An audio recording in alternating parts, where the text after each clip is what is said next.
Broadcasting live from the Phoenix Business Radio X studio in Tempe, Arizona. You are tuning in to Culture Crush with Kendra Maples. This podcast will dive into a variety of companies that are crushing it with a great company culture.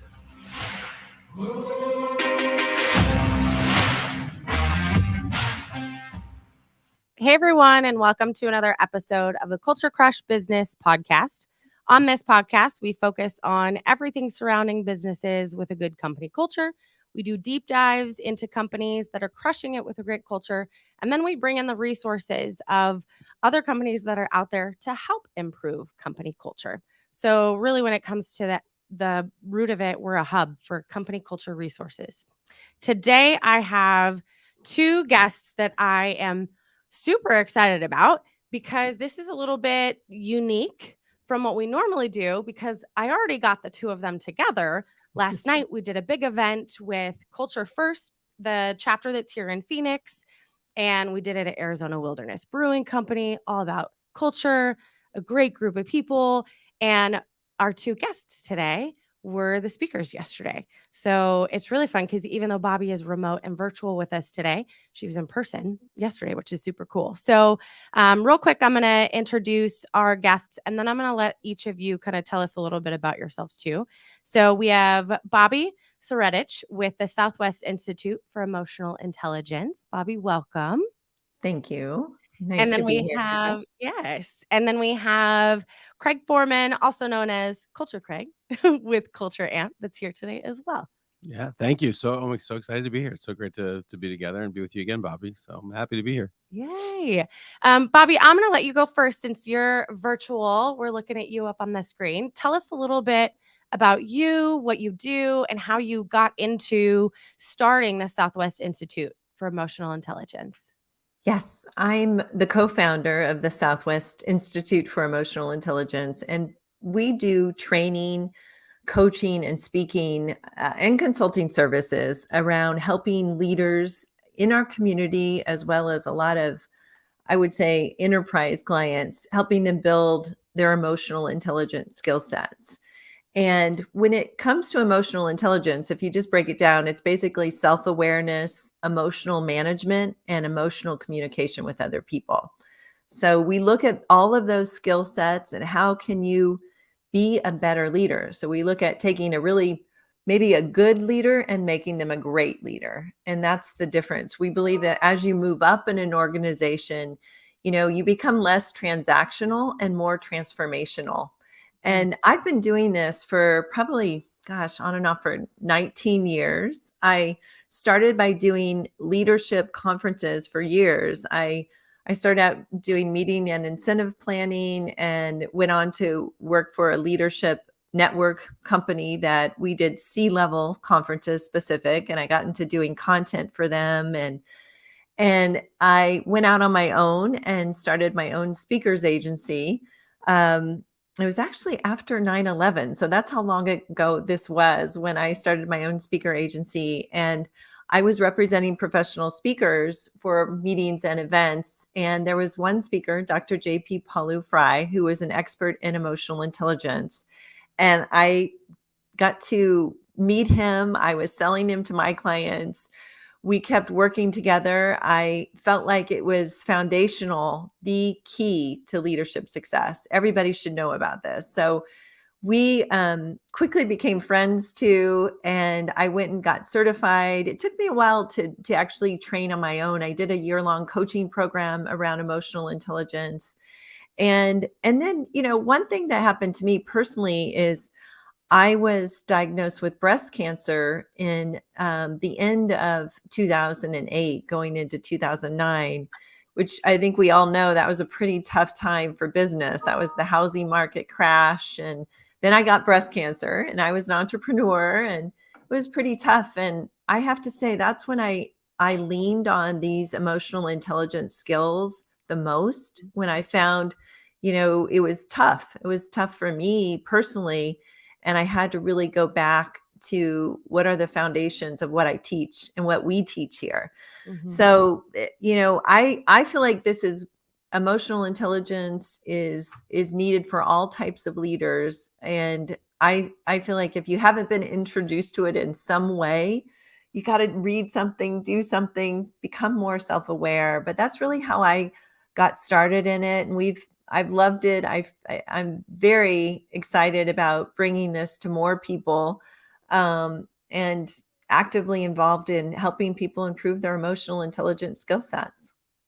I love that. And especially bringing it into companies when you have this conversation about culture, right? At the root of culture, a lot of what helps culture and a lot of where culture can break down in a company is that communication level and how you're communicating with each other and how you're communicating with teammates. So I love what you guys are doing. I had the opportunity to watch Bobby speak a handful of months ago at a company, Evolved MD, and it was to a bunch of medical practitioners. I was the oddball in the room, obviously not in the medical field. But afterwards, I was like, hey, Bobby, nice to meet you. I need you to come on this podcast and tell everybody about what you're doing because it makes so much sense. Helping provide leaders with those tools to truly help them communicate and connect with their teams, I think is so valuable. So I applaud you for everything you're doing and for doing all of that and going through that too with the time frame of getting breast cancer. That was around the same time my mother got breast cancer as well. So I'm glad that both of you are fighters and doing fantastic today. Yeah, because we're way past the mark of, Yeah. when you get past that 10-year, you're Yep. so Wow. like Yeah, excited. It's like a relief. So you get it. it is. So awesome job and continuing on doing what you're doing. Craig, I'm going to switch over to you now. I want to Okay. hear about you, Culture Amp, how you got into it, and how you are in this place of being Culture Craig today. Yeah, it's a thing. It's grown. So I mean, I guess some backstory with me. Grew up in Orlando, Florida, and when I think a big part of my story too is like, parents split when I was like 12 or 13 years old, and when there was a lot of moving around, and I really leveraged. I loved people, always loved people, and I think just moving around, kind of honing that skill is a bit of a survival skill. So I think it was kind of in there. But had to figure out how to go to college. So I spent 4 years in the United States Air Force. I was in the military and wrapped up school and got my degree in business. And the military brought me to California. So I moved out to California in 2003. Got started in higher ed in the Bay Area. This is post, the first bubble had burst. It was kind of quiet from a tech perspective, which is weird to think these days. But always had this fascination around people and workplaces and my experiences in the military, working in restaurants, just having random jobs out of college. And I was hit with this, I always sat with this, it could be better, and it could be better for people. It could be better for organizations. I mean, that always, I was always sitting with that. It didn't make a lot of sense to me, why organizations would mistreat people. But again, I was building my career, and eventually I decided to get a master's degree and got an organizational psychology because it really just called me, and the work there called me. Bay Area, and then technology started. I was in higher ed at the time, so technology started to pick up, and I got into I started with an ed tech company back in 2011, 2012, and quickly moved into HR tech. So I kind of came up through HR technology, but always really holding on to this fundamental, like, how can we change organizations? So I worked for a company called Achievers, looking at recognition and rewards.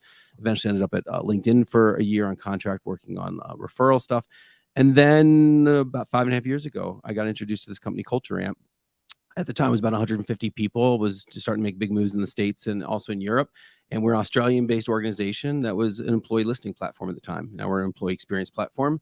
And I just really, really felt connected to the values and what they stood for, and the tools they were bringing to organizations. And of course, like any company, I mean, it sounds good, but proof is in the pudding. And I can say over the years, just being able to represent that has been, it's really held over the years of a company that believes in something. So I started on our people science team. So I'm still a lead people scientist at Culture Amp. And in the beginning, I worked with our clients, helping them use our tools to both like listen at scale and how to take information and measure culture and turn that into data and information to inform leaders, and so we can make culture a real a conversation, but put some metrics to it, and it's Mhm. been that's really powerful. We've moved into since performance management. We also work on employee development. So we've made real strides.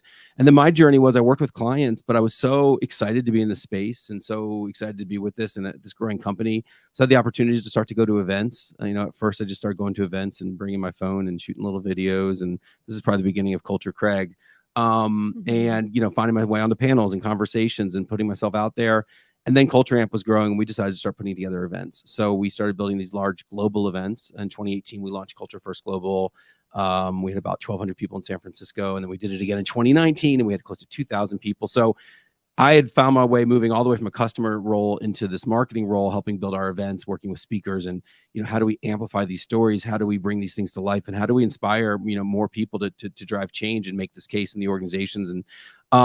And then the third stage is kind of important, and part of what brought me here to Phoenix was that we were bringing people together. Like something we did really well. We were putting on events, we were hosting conversations. There was so much energy in the world. I was finding so many people are inspired by this as well. So we decided to how do we go further with this idea of community, after building all these events. So in 2019, we brought a team together and said, how can we evolve our community strategy? And one of the big components was, what if we inspire people around the globe to create their own chapters, to bring people together? And the idea was, let's create the world's largest community of people who believe a better world of work is possible. It was going to be in person. It was late 2019. We launched with 5 or 6 chapters, a few in Australia, a few in the States or North America. And then COVID hit, and it was really powerful, but we decided, let's just retool this. And as much as we weren't so excited about going virtual with this thing we decided to do in person, we decided well, let's put that aside. Let's do the best possible virtual human focused events we can. And in retrospect, people really responded because they were well thought through, well done people. And when people needed connection, they were finding it, and they're finding it among other people that are inspired about this idea of workplace transformation. And then fast forward, most of COVID was really a lot of work on building community and in the world. And we have close to 100 chapters globally now. We ran 200 organic events last year. Just in fact, showing up here in Phoenix and having 60 people, it felt like last night, come out is just, I just pinched myself. I can't believe, I too watch and wow.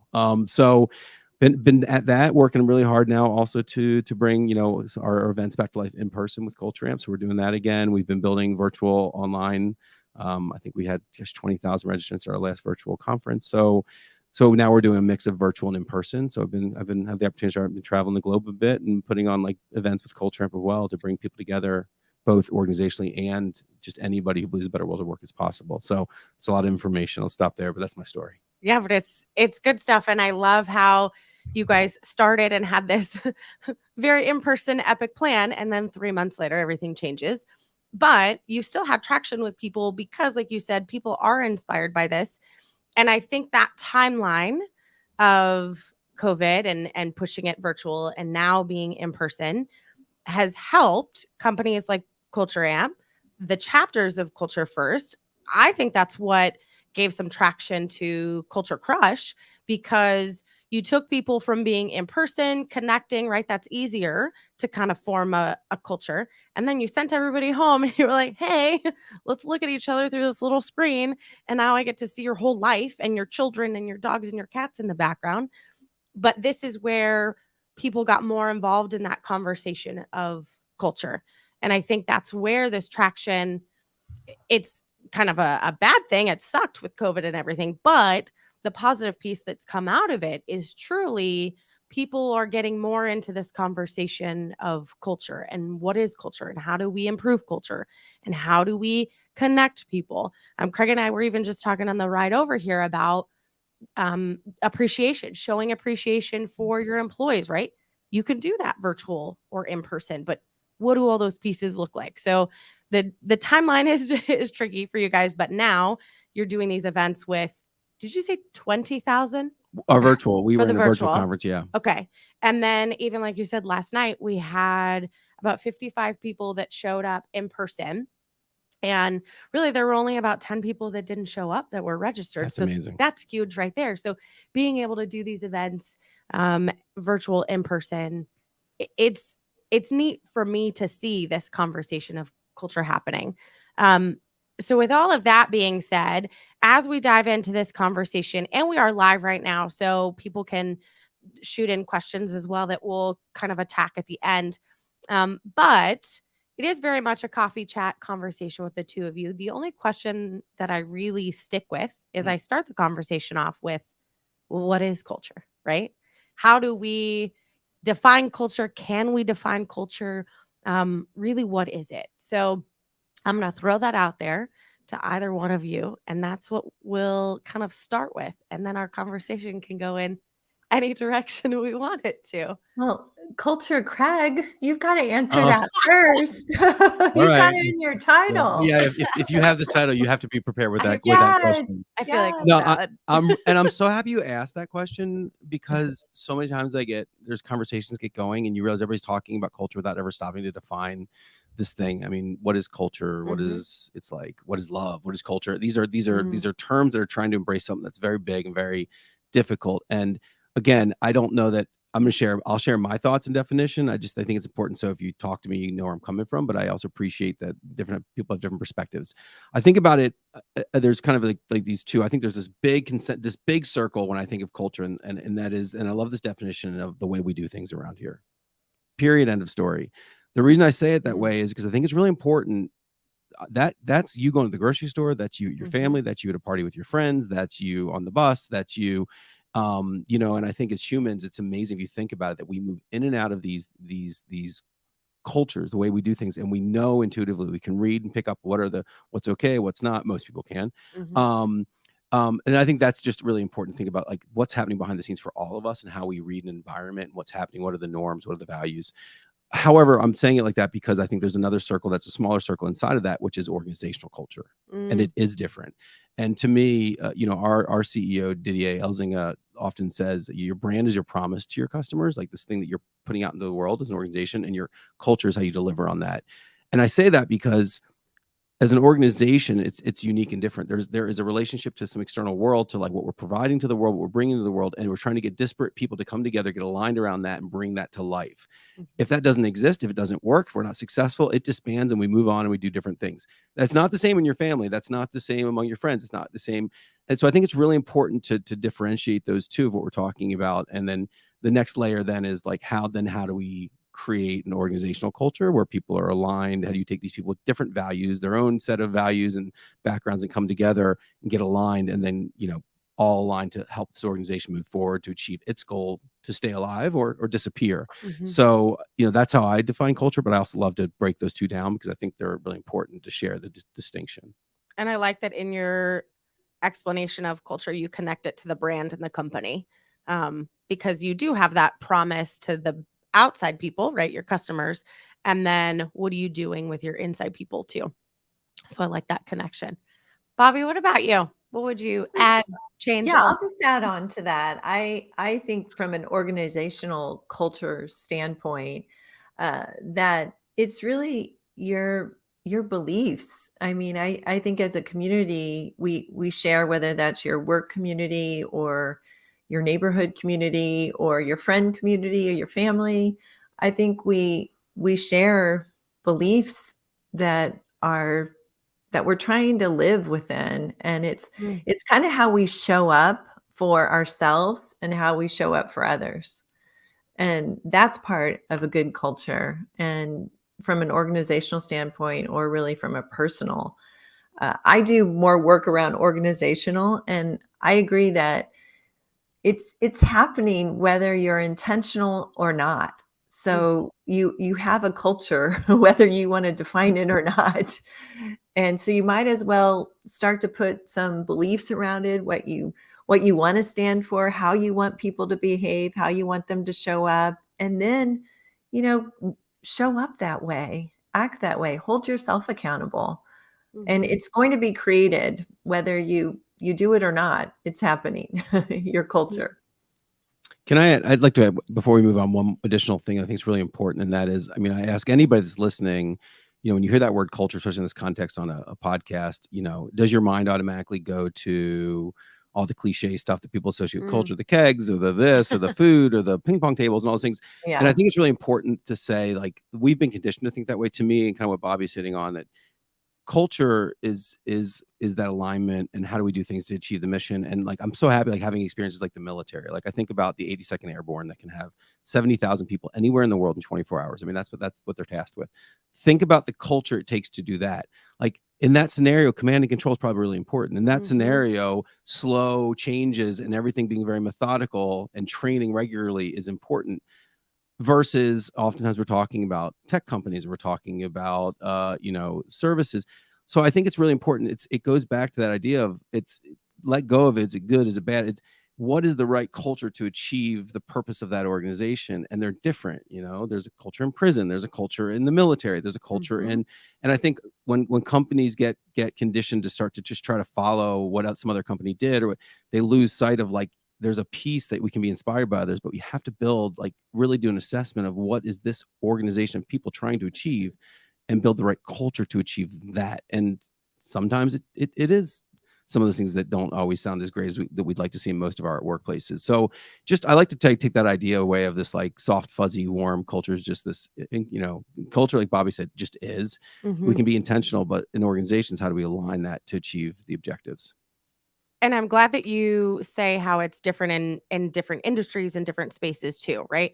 Prison, military, the school system, construction, they're all going to have their direction of culture, but what they do within their company culture, what they allow, what's the day-to-day is going to be unique to them.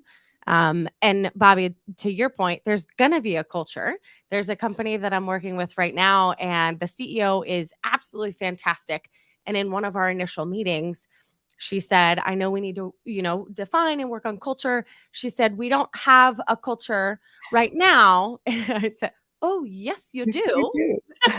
You just don't know what it is. So let's really get in there and see what it is. And if it's great, let's make it better. If it needs some help, let's improve on it. But I giggled because I was like, you have a culture. It's there. But what are the pieces that are going to influence and build it? And with the military side, Craig, I love that you have a military background and now you're in a culture space. I have worked with veterans for a long time. I worked with Wounded Warrior Project for a while. And the training that you get in the military and some of the steps that influence that culture, right?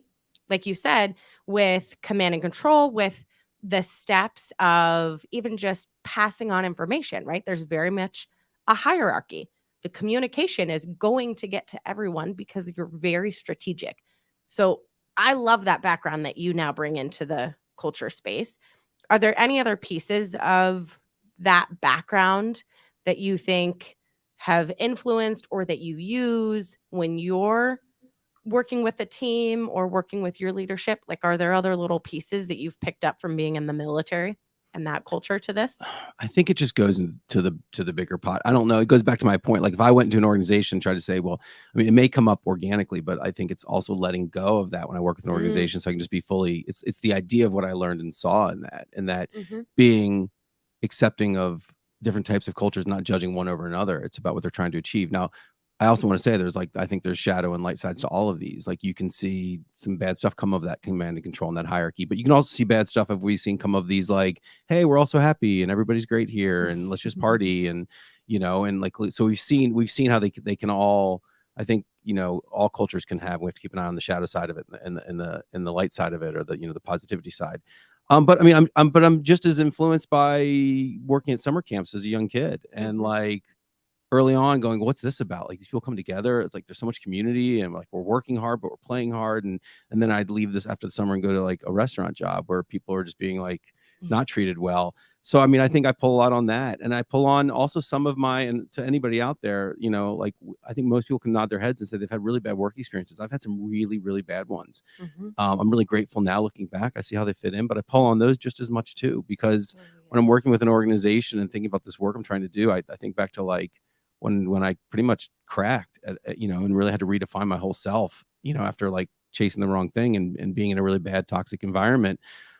So I don't know that I pull anyone at any time. I think they all swim around for me, and I just like love to be in the moment with organizations and help hear and think and pull what I need. But they've all influenced me, and I'm really grateful that to anybody that's building a career. I mean, I was 40 years in before I think it all locked in. I too was like, where's this career going? And is this the right place? And can I make money doing this?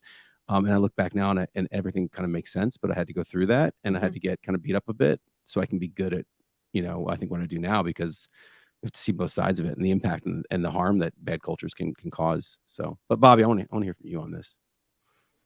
Your thoughts. Yeah, I mean, I agree with you on that it's kind of that your past experience. I think though we can all rally around something. And I encourage leaders I work with, as you're trying to define your culture, just like what both of you have said here, that create something that connects to you and your people, and then all your past experiences make you who you are today. And that also gives you so much more empathy from an EI standpoint, and that ability to connect with other people and have real conversations and give your feedback, and then kind of look at where are they coming from, what was their journey that got them here, and how does that impact our culture, or how does that impact our people?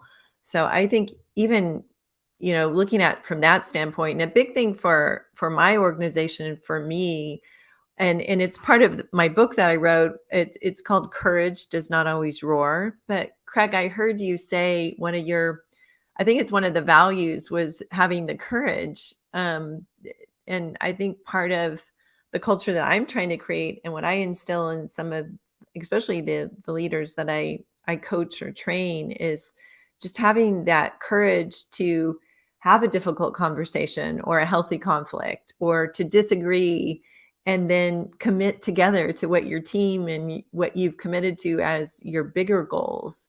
But having that courage to step out and define what you want your culture to look like, hold people accountable to it, hold yourself, all of that.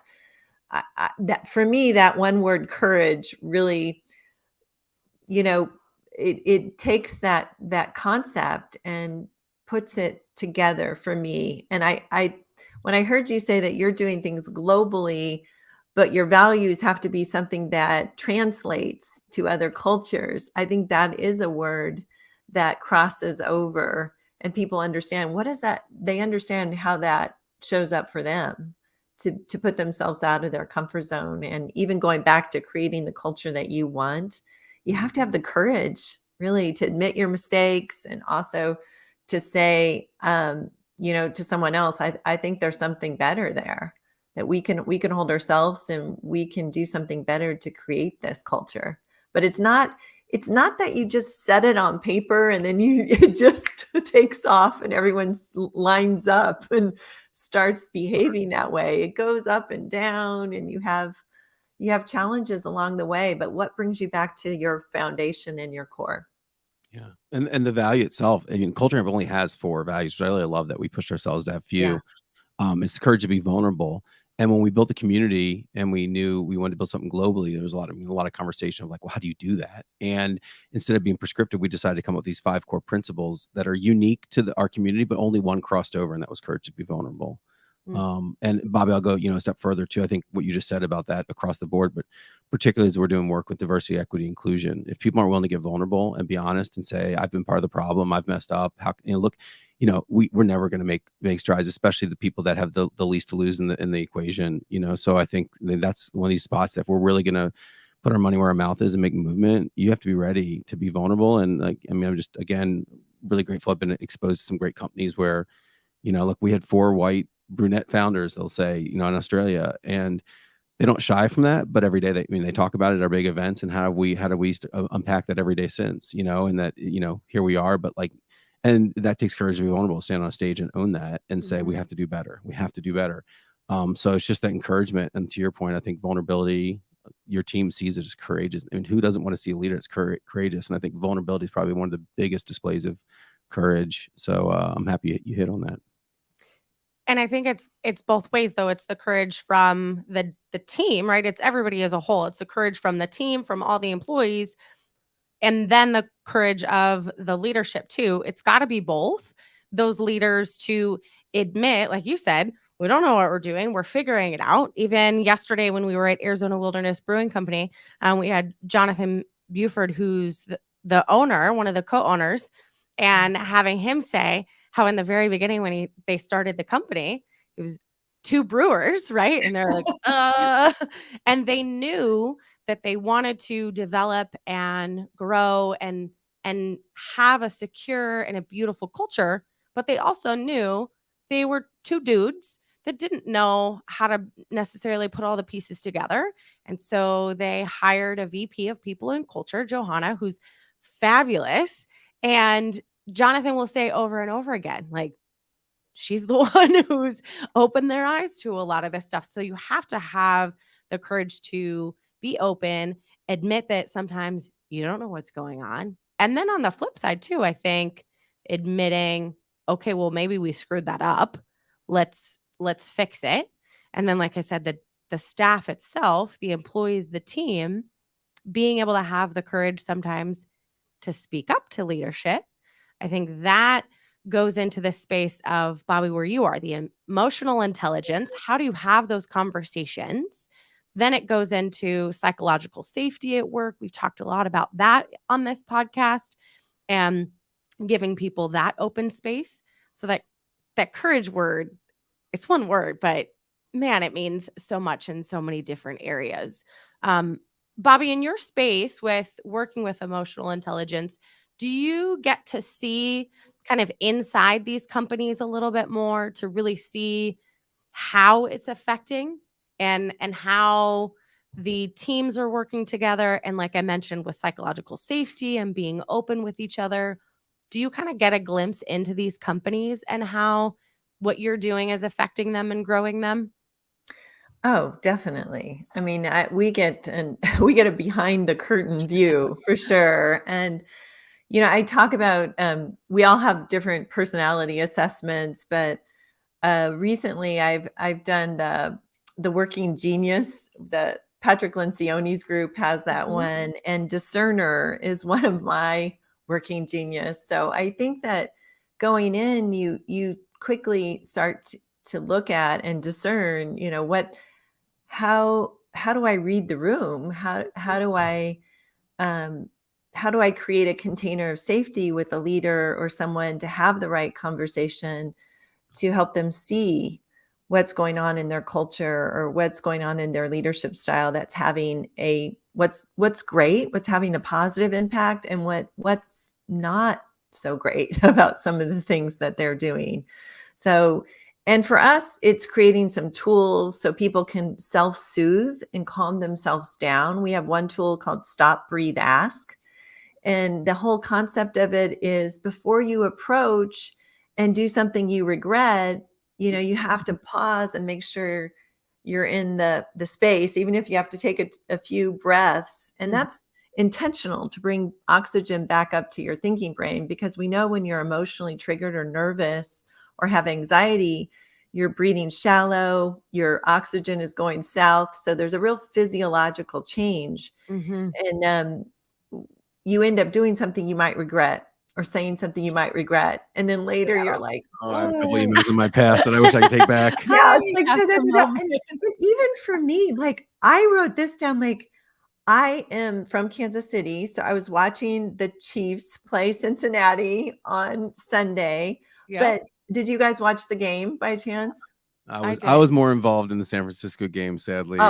So Daryl's nodding though. Our producer. Okay, well, even the San Francisco game, I mean, they didn't show up their best, but what happens in that moment? Like when that fight broke out, like they just had lost it at that point. It didn't matter. I don't think they could go back and go, ooh, I'm sure when they watch themselves on film, they're like, how did that all go down? It just was so fast. Emotions took over. We ended up doing something we regretted later on both sides, I think. But the same thing happened in the Kansas City game. There was a defensive end, basically had a really bad penalty against the quarterback, against Patrick Mahomes. And it kind of cost him the game. And I'm sure he replays this moment over and over again, like, how did I lose it in that moment? But that shows up for people the leaders that I work with, I see that in them. And then you quickly can go into working with these leaders and executives and define, some real qualities about their style, about it, how it impacts. They're modeling the way people are watching what they're doing more than they're listening to what they're saying. And you can even, I can look at a team or a culture and even working with them in a short time and say, hey, what I noticed is that people are open to healthy conflict here, or people are not open to healthy conflict here. You're in a need to know basis, and I'll tell you when you need to know. That's our culture. So you kind of, you say, well, how's that working for you? Do you want to keep that up, or maybe change this and be open, be vulnerable, hear from more people? So yeah, I definitely get the behind the scenes, but it's also for me and the other trainers and coaches I work with, we have to create a container of safety and be able to read people and connect with them in order to have any kind of real conversations around their culture or leadership style. Can I ask Bobby a question? You can ask anyone any questions anytime. Okay, Bobby, this is this is a topic too that I've thought a lot about, and just kind of this idea of like, healthy masculinity in the world, and how men show up in the workplace. So I'm just so curious, given your work, and you specifically focus on emotional intelligence. And again, I know this is generalization, but just a high level take on kind of like your thoughts around emotional intelligence and working kind of what you're seeing between the work you do with women and particularly the work with men and emotional intelligence. Well, I mean, there's something, I do see trends. There's a couple things I can answer that question with. We do an EI 360 assessment. So when you take an assessment on your core competencies of emotional intelligence, you rate yourself, and then you have everyone else rate you, your clients, your manager, your direct reports, peers, customers. So when we look at those, like thousands of them we've done, from a male-female perspective, we find that males tend to overrate themselves on those. So from a self-awareness perspective, they have a high sense of self, and women tend to underrate. And being a woman leader, I'm like, well, how come you can't own your strengths? What's up with that? And women tend to lean heavier on a heart of empathy, and not to generalize, not all of them, because some have a real strong edge of accountability. But one other trend that I'm seeing is we have an online program we launched just like a year and a half ago. And we do a video practice, and we actually bring in improv actors. So we teach skill sets of communication around emotional intelligence. And then part of the last assignment is you have to go in with an improv actor that we set up as your employee. This is someone that reports to you, you manage them. Here are the three things. Like, this is a person that is great at sales, awesome, off the charts, but nobody likes to work with this person. Bully, just bad attitude. So we go and record those conversations of how they handle performance feedback. And what I noticed some trends are, females on average have taken longer to get to a constructive feedback conversation than the males. And this is, I've watched hundreds, like 120 of these videos now. And there's actually a sweet spot on having a constructive dialogue. It's about, you shouldn't really go past 18 minutes. It's about 15 to 18 minutes is the effective time frame. If you go beyond that, you're getting too soft. People aren't sure where they landed. They're getting confused. And I see a lot of males take about 8 minutes or not, and they're like, okay, we're good. You're good. You understand? You're going to be better then, right? And the person hasn't bought in. So, I mean, those are some interesting things that I see in male and females. But as far as overall, we look at leaders, not just from a male-female perspective, but we ask them to look at, do you tend to approach more with a heart of empathy and understanding, or do you first approach with an edge of accountability?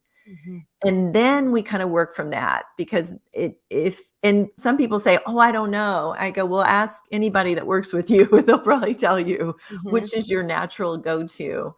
And that, I don't know if that answers your question on some of the things we're it's such seeing a big question. It's such a big question. And I think it's just this deeper, I love seeing anybody do that sort of work, but I do have this deep belief that I want to see more men in the world do this work, because of the clear impact and influence and, power at scale. just to see that balance. So that's why I was just curious, the messaging and. Yeah, and we've worked with a lot of we've worked with some professional teams too. I mean, we did some work with the NHL. Nice. We've done work with the NBA. I have to say that male oriented, you think of high physical male oriented groups, definitely are seeking this out as well. How can you? And we've worked with police departments. I think that's another area that really, how can they diffuse a challenging situation? And it is life or death. And then a lot of hospital groups, a lot of nursing and physician doctors. I mean, it's been rough. We have a lot of healthcare clients that we work with. And I think on male and female side, a lot of them are going through the same stress and anxiety. And sometimes, Craig, I guess that's it. It's when someone hits their point of, okay, I need some tools. I need some help. The way I'm working ain't working now. I think that's when they come to being open to it. Whether that's a male or a female in their journey of life, something hits them. Maybe they're not getting that promotion. Maybe they're not as successful as they thought they would be. And then all of a sudden they're open to, what can I do better? Yeah. Thank you. What do you have anything that you would suggest when people are starting to get to that point of, okay, what can I do better? I know that you gave us the stop, breathe, ask as a nice little tip. Is there anything else that you could suggest or a little tidbit that you could provide to our listeners? I know that's a lot to put into like a moment. You have like a whole 6-week program, and now I'm asking you to like, okay, give us the tidbit of our takeaway in 1 minute. No, Is there anything else that you would add to share to say, okay, when you get to this point, here's some steps that you could take? Yeah, I think when you get to that point, just be real is number one. Be authentic with yourself and look for someone. There's lots of organizations, there's coaches, there's other people that can help you. I mentioned this last night, like there are a couple other communication tools and self-awareness tools that I think are valuable and foundational to emotional intelligence. And one that I always use this in my executive coaching. I use it in our training. All of our coaches and trainers use it. I use it personally, is that intention versus impact. That we judge ourselves based on our good intention and we judge others based on their impact. So people are judging us on our behaviors, our impact, not our good intentions. They don't know them. And so I say love human beings, not human doings. And yeah, love human beings, not human doings. And so if someone does something to you or triggers you or pisses you off or, it's up to you to ask, that's the stop, breathe, ask. Hey, when you said that, what was your intention? How I wanted to understand, because here's the impact it had on me, or here's the impact it had on the team. And I think anything like that, intention versus impact, is such a powerful basic tool that anybody can use. And if you're going through a challenging time or you're becoming more self-aware, that's a time to ask someone, what could I do better? And if you're in an organization, you have a manager or leader, ask them, is there somewhere I could get coaching? Can you help me? Can you be a mentor? Is there a mentoring program do we have here? Courage to be vulnerable. Yeah, be vulnerable. This was my intention. I want to be this. How come I'm not seen that way? How come I've struggled with my boss over and over and over, and every place I go? Maybe it's time, maybe it's time to start looking like maybe something happening here. Yeah, looking internal for sure. Yeah. I love that. Thank you. I appreciate that as kind of a little bit of a tidbit, a takeaway. We are reaching our point of not point of no return. Our point of we passed that. I know. Our point of wrapping up in a moment. Bobby, I want to highlight you real fast before we have to let you hop off. I want to know, how can people reach you? You're talking about all of these amazing tools and resources and things that you guys can do. So I want them to know how they can find you. So how can they reach you? And then also, is there anything coming up that you guys have going on that you want to highlight or anything like that before we let you go? Yes. Well, first of all, you have our website is swiei.com. So it has lots of resources. And Kendra, you have a copy of our competency cards. We have Yes. those. So that's something that anybody can purchase online. They're foundational. They go through the core competencies of emotional intelligence, and we call them coaching cards because they give you a definition of optimism, Mhm. resiliency, of communication skills, self-awareness, emotional self-awareness, and then it gives you tools on how to improve those. So that's a basic thing. And then on May 1st, we have another public 6-week online leadership program starting May 1st. And you can register or sign up for our online course on our website. And we love that course. That's the one where we bring in improv actors. So you learn the tools of emotional intelligence, and then you have to really demonstrate or exhibit that you know how to practice them. And these improv actors are hilarious. They really take you off guard. So May 1st is that. And then you can reach me at my email. It's on the website, my bio, background, lots of video messages. But we're also on social. We're always sending stuff out on Instagram or on Facebook. So the Southwest Institute for Emotional Intelligence, it's all linked to our website there. If you check that out, you'll be able to find us pretty easily. Awesome. And those competency cards, they help at home too. Just saying. So they work in all aspects with friends, family, and the workplace. Just throwing it out there. Yeah, they're great. People love them. And we have some of our clients just buy like a set of like 500 and they do little exercises on their own with them. I mean, they're really practical. And they're Mhm. great for if you're doing a performance review with someone that it's a soft skill set. So what would you like to improve? You can lay them out and ask someone, I want to improve my empathy skills. What can I do? Mm. And it gives you a how-to more or less. Yeah, I love that. Well, thank you. And thank you for letting us know how we can reach you and how folks can connect with you. I appreciate you. Thank you so much for being on with us today. Yes, it was a pleasure meeting you, Craig, and Yeah. Kendra, seeing you We'll be again. in And Yes. I know, and I'm excited. I looked at your website, Craig. I'm going to do a demo too. I Yeah. really want to see how your tools work. So I It's can't really wait. cool. I mean, they're really. I mean, it's clearly I work for that company, but I look forward to you seeing it and understanding how we are not just building a tool, but building it on a philosophy for an organization, how to build these assessments and do this at scale. Like how does an organization listen at scale?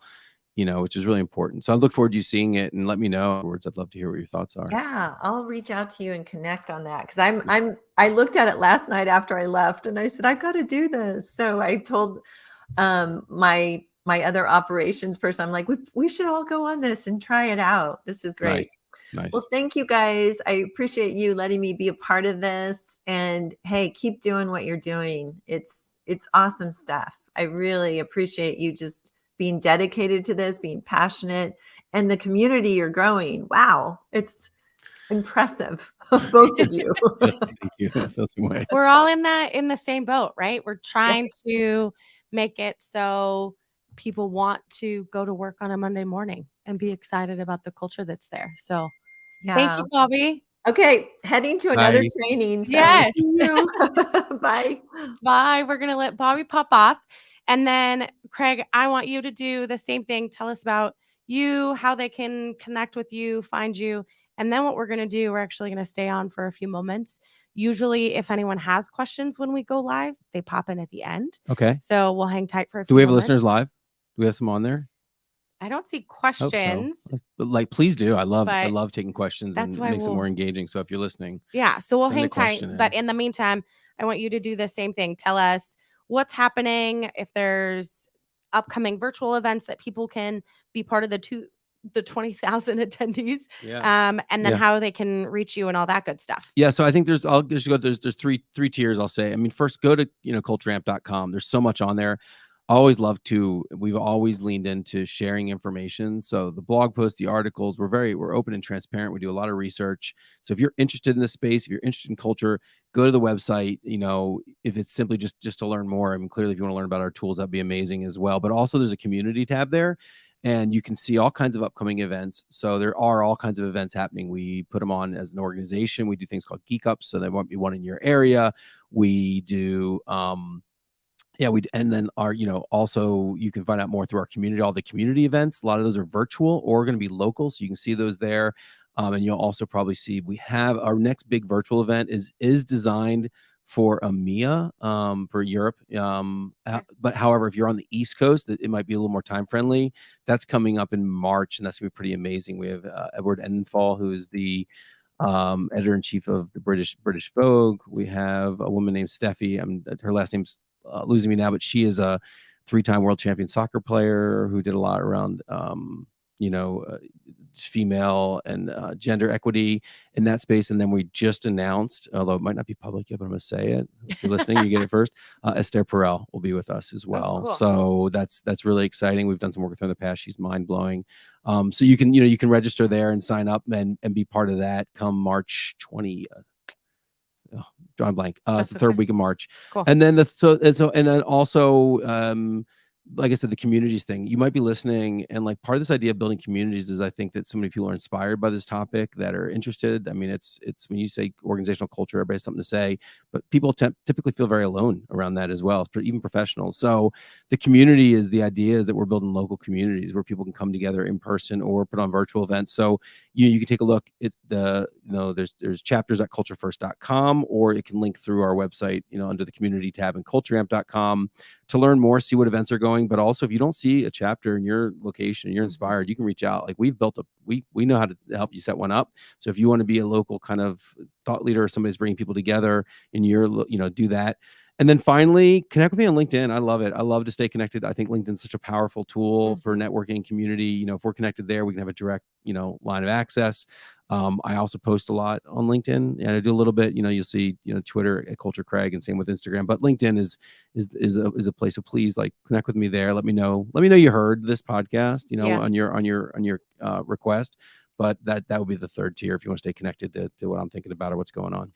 Awesome. I love that. Thank you. Mm-hmm.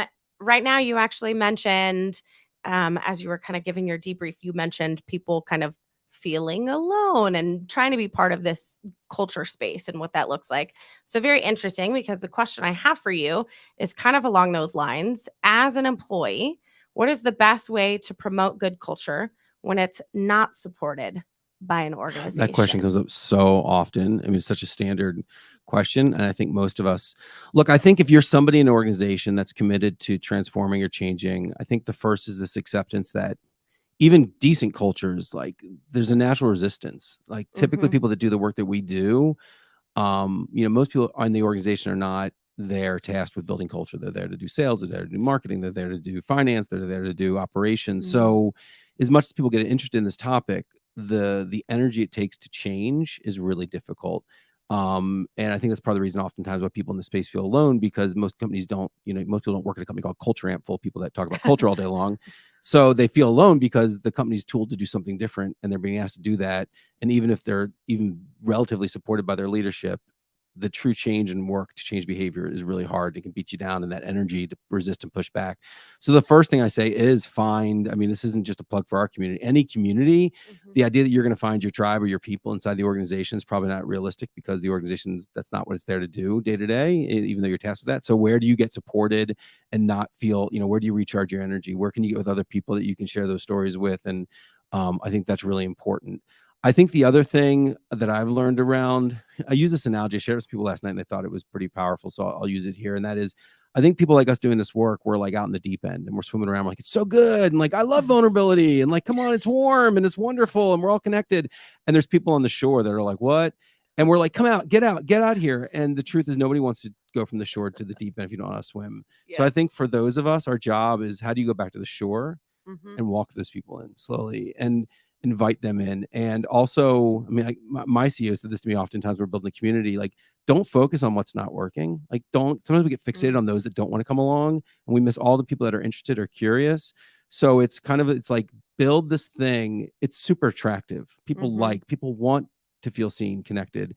People crave a healthy culture. It's what we do when we don't feel safe and we do those bad behaviors. So I would just say, like, think globally, act locally. Like, how can you identify those people that are that do want this? How do you support them? How do you create it in your own team, and and like build out? Because people want to be on that team. People want to be part of that, and slowly over time you can transform a culture. But the idea that you're going to walk in one day with a policy, or it's not going to work that way.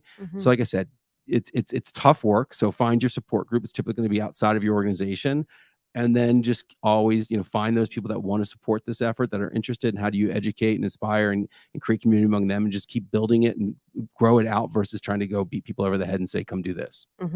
I like that. That's great. And then if they are listening and they're like, okay, but what's that first thing, right? We find this tribe outside, whether it's Culture Amp and the Culture First chapters, whether it's Culture Crush, whatever it is, right? They find these people that have these conversations of getting into the water, right? Coming out into the warm water. But then they go back to that workplace and they're trying to make those tiny little shifts and changes. Yeah.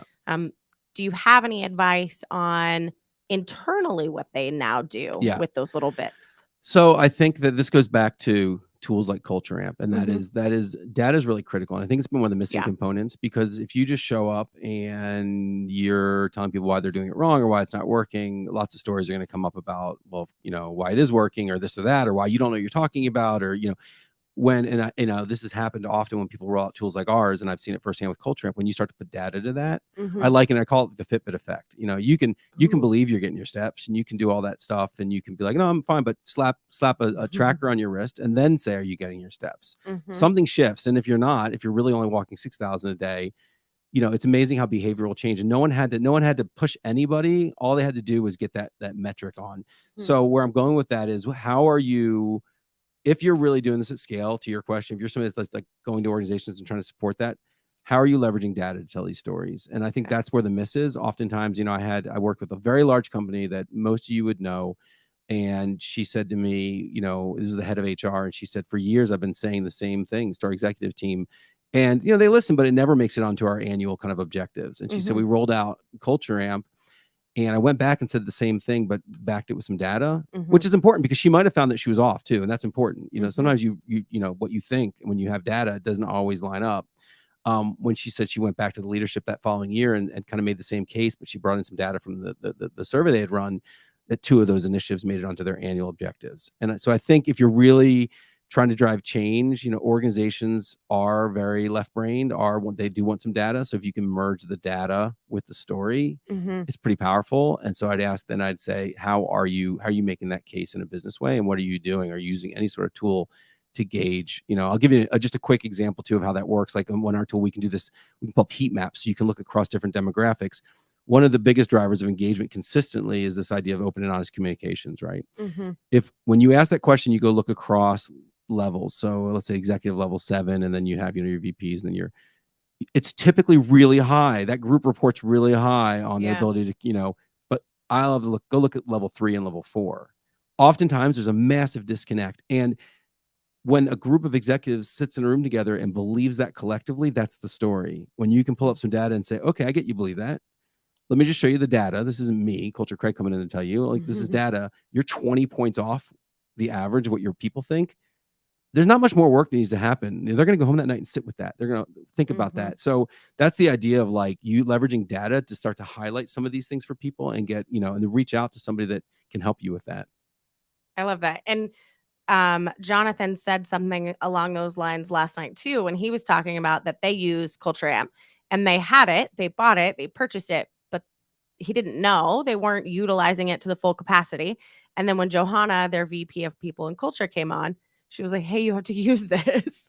And that way you can actually utilize the information. And what I also caught in that, what she helped them do was take that information and have conversations. So I think it was they were scrappy and running this business and getting going, and it was a little overwhelming. When Johanna came in there and said, oh, you got this tool, look, I can help you distill it down. Like, and then what she did was, I think she offered the data to help them have conversations and that reflection.